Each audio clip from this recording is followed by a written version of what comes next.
And we continue to get some reaction now from President Cyril Ramaphosa's State of the Nation address last night. Let's talk about unemployment. I'm joined by Ayanda Khumalo, President of the Unemployed Graduates Association. Ayanda, thank you so much for speaking to us this afternoon. Just give us some perspective around the issues of unemployment that are impacting graduates in this country. Thank you very much, Hugo, and greetings to the listeners. I think, firstly, we must understand that the people who are already struggling and who are in this predicament, it's mostly young people. Young people are frustrated, young people are broke, young people are depressed, young people are resolving into all these parties. You see, all these parties that you see, it's young people who are attending those parties. You see, because they are frustrated because of this persistent failure of our government to do simple things, just execute. They've been planning, this government was voted in 1994, but even today we're still speaking of dreams and plans. When are we executing? So from the SONA that was delivered yesterday, we picked up 4 things that we believe that the president really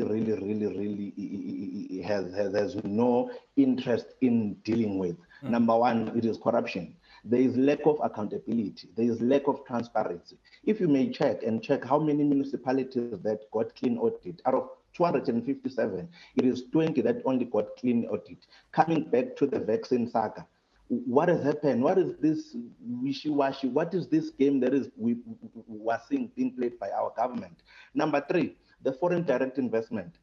These people have looted. We can't be relying on the foreign investment as a country. We do have our own ideas. We do have our own plans. It's the matter of positioning ourselves and finding relevant people who can assist. Because I believe that some of the policies that are there, they are correct and they've been there and they've never been tried and tested. It's the matter of ceremonial speeches to say that every time for our political relevancy, we're going to use these words and we're going to win the interest of our people. Because people are poor, you give them your groceries, you give them your hampers, because now they must vote. But we haven't really resolved the ground issues. Number 3, South Africa is internationally recognized as the most unequal and as the most corrupt country. Why?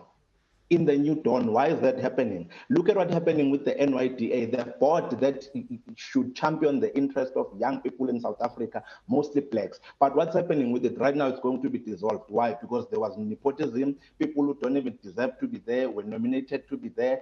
And now it's a mixed masala. It's a chakalaka of, I don't know, it's a chakalaka of what this thing. Number 2. Interesting term. Sorry, before you carry on, Ayanda, yes. You talked about a number of measures that you feel your constituents is aware of and would like to put across. What are these measures that you think will solve some of the problems that you're facing with unemployment?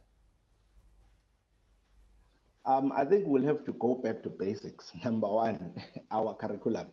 We need to go back with our education, because already solving it with the already unemployed people, it's not really going to help. But we need to go back and solve it from the roots. Our education, we need to drive a curriculum review that will facilitate the alignment between the qualification and the required skills and market. So that is also going to help, because right now people are just studying for the sake of being qualified.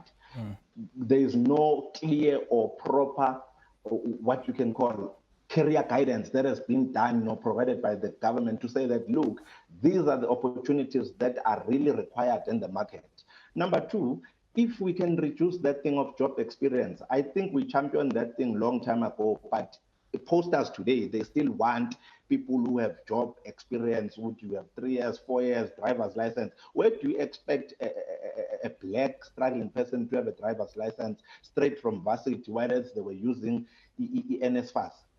The very same NSFAS that again is cutting students. 5,000 students are not going to be funded this year.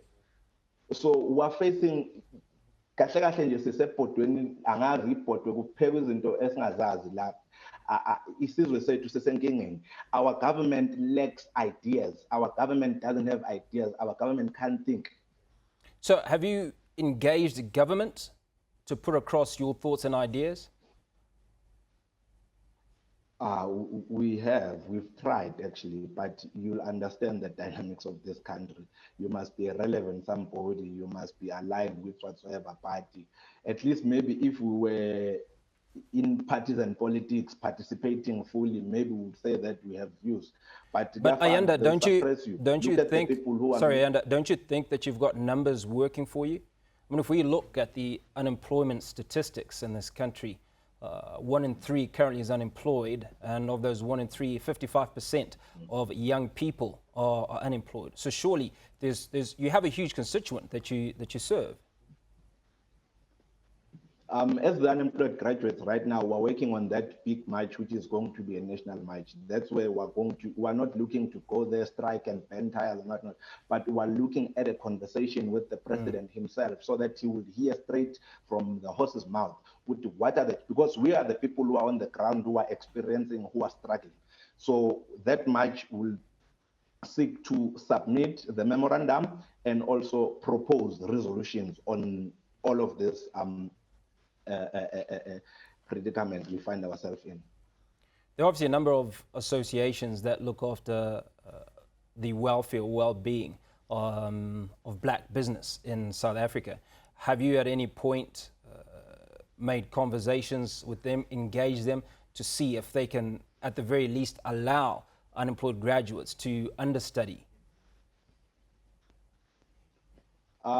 At the current moment, we are in partnership with the one institution in Johannesburg, which is called Growth Institute.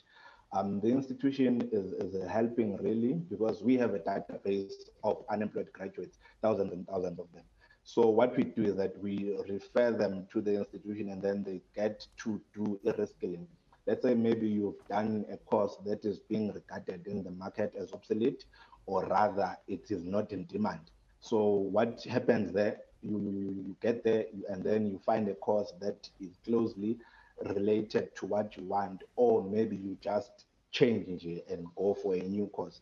So we've engaged and we're still in engagement with other companies as well as other colleges. So it is the matter of time, and also the pandemic has also caused some a slowdown in the process and in the progress of trying to champion our struggle as the unemployed graduates.